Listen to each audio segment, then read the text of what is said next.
The Turncoat's Widow, a Revolutionary War mystery, by Mally Becker. Narrated by Nathaniel Priestley, Mia Hutchinson-Shaw, and Rory Conahan. Prologue. Brooklyn, June 25th, 1779. Rebecca's laughter floated above the symphony of clinking chain and creaking wood as the British prison ship rocked gently at anchor. Strange he would dream of his wife's laughter. He'd heard little enough of it during their brief marriage. Her affection had amused at first, then merely bored him, and it had taken all his skill to hide the truth from her. The lady of genteel birth would not have exhibited his wife's curiosity nor her persistence, but his wife was neither genteel nor a lady. Philip Parcell drew in a thin breath, laboring to ignore the barbed pain that snaked through his chest. They would leave him to die whether or not he told them where he hid the list. So he didn't tell them. Not when they broke his ribs and his breath grew watery. Not when the knife carved bloody tattoos across his flesh. Philip squeezed his eyes shut to erase the memory of his torturous smile, his small, wide-spaced teeth. Each morning, the redcoats gathered the poor sods who died overnight and dumped them overboard into the shallow waters off the coast of Brooklyn. The skulls of the ship's dead lined the beaches as thick as pumpkins in an autumn field. Parcell accepted the inevitable. Dying would be the only way he'd leave the ship. He'd have the satisfaction of leaving the redcoats to wonder, did the list really exist? Would it find its way to General Washington? His silence was his revenge. He swiped at the swarming flies, and the shredded sleeve of his shirt fell from his arm. All he'd wanted was enough silver to buy back his family's estate, or, at least, the London townhouse. He'd only wanted to go home, to England. Anyone would have done what he did. He could still beat the men who called loudest for freedom and silently sold information to the British. Men like himself. Men like his friends. He'd offered to sell their names to Washington. Within a week, British soldiers had ambushed him in the neutral ground, the sliver of land that hugged the Hudson River's western shore. They tightened the rope around his chest. The pain had sliced his rib cage as they heaved him onto the horse. No, the pain was real. It dragged Philip back to the present, back to Rebecca. What if she didn't look for the list? What if she didn't find it? Philip strained to turn. The prisoner lying next to him looked strong enough to survive. His breathing was deep and regular, and there was something alert about him, as if he was ready to run if the opportunity arose. He would do. Philip grasped the man's wrist.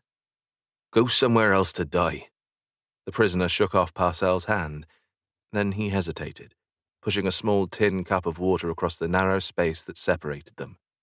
"Here, drink this if you can." Philip reached for the unexpected gift.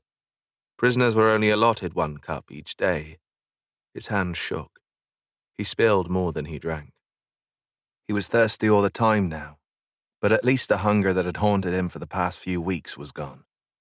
"I hid something. Not on this ship." Philip gasped for air with short, shallow breaths that made him dizzy. "Find my wife. She has it." "Stop. Breathe. Get it to Washington." Something rattled in his next breath. "He'll pay good money for it. Sterling. Not paper. Next you'll be bragging you and King George go drinking together." Bright green eyes peered out from the mask of dirt that covered the prisoner's face. The clack-clack of bootsteps grew louder. A British guard sauntered by. The two men stopped speaking until he was out of earshot. What could you know that's worth money to anyone? White teeth gleamed through a sardonic grin. Spies. In Washington's midst. Punctuated by coughs and shuddering breath, Philip told his story. The other prisoner was silent, as if sifting for the truth in what he heard. Finally he asked, "What's her name? How do I find her?" Philip thought he heard Rebecca laugh again. Then the pain took him and his eyes closed. Sometime later he whispered, "Her name is Rebecca Parcell. She lives in Morristown. Tell her I'm sorry." Chapter 1. Morristown, January 1780. There was a nervous rustling in the whitewashed meeting house, a disturbance of air, like the sound of sparrows taking wing. Becca Parcell peered over the balcony's rough wood railing, blinking away the fog of half-sleep. She had been dreaming of the figures in her account book and wondering whether there would be enough money for seed this spring. "I didn't hear what," she whispered to Philip's mother. Lady Augusta Georgiana Stokes Parcell, known simply as Lady Augusta, covered Becca's hand with her own. "Philip. They're speaking of Philip." Becca couldn't tell whether it was her hand or Augusta's that trembled. "The Bible says, 'If thine eye offend thee, pluck it out and cast it from thee,' does it not?" The preacher's voice was soft, yet it carried to every corner of the congregation. "They're here, amongst us. Neighbors who toast the king behind closed doors. Neighbors with no love of liberty." Philip was a patriot. He had died a hero. Everyone knew. Minister Townsend couldn't be talking about him. The minister raised his eyes to hers. With his long, thin arms and legs and round belly, he reminded her of a spider. She twisted her lips into the semblance of a smile as if to say, "You don't scare me." But he did.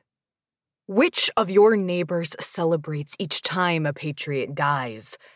Townsend's voice rose like smoke to the rafters, took on strength and caught fire. "Their presence here is an abomination."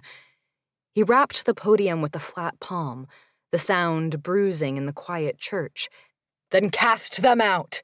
Now!" Men pounded the floor with their feet. Becca flinched. It wouldn't take much to tip the congregation into violence. Everyone had lost someone or something to this endless war. It had been going on for almost 5 years. Townsend's thin arm rose, pointing to her. Becca's breath caught. "And what of widows like Mrs. Parcell, left alone, no longer guided by the wise direction of their husbands?" Guided? Becca pulled her hand from Augusta's. She rubbed her thumb along the palm of her hand, feeling the rough calluses stamped there. She had learned the rhythm of the scythe at the end of the summer, how to twist and swing low until her hands were so stiff that she'd struggled to free them from the handle. She'd fallen into a dreamless sleep each night during the harvest, too exhausted even to dream of Philip. She, Augusta, and their servant Annie were doing just fine. "He hardly slept at home as I hear it," a woman behind her sniffed to a neighbor. Becca's spine straightened.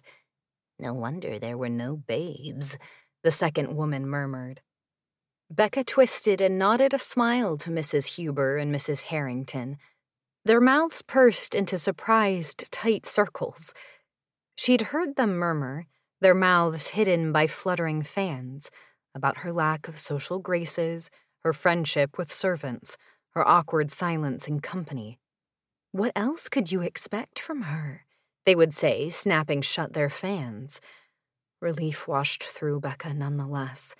This was merely the old gossip, not the new rumors. "Some of you thought Mr. Parcell was just another smuggler," the pastor's voice boomed. A few in the congregation chuckled. It was illegal to sell food to the British in New York.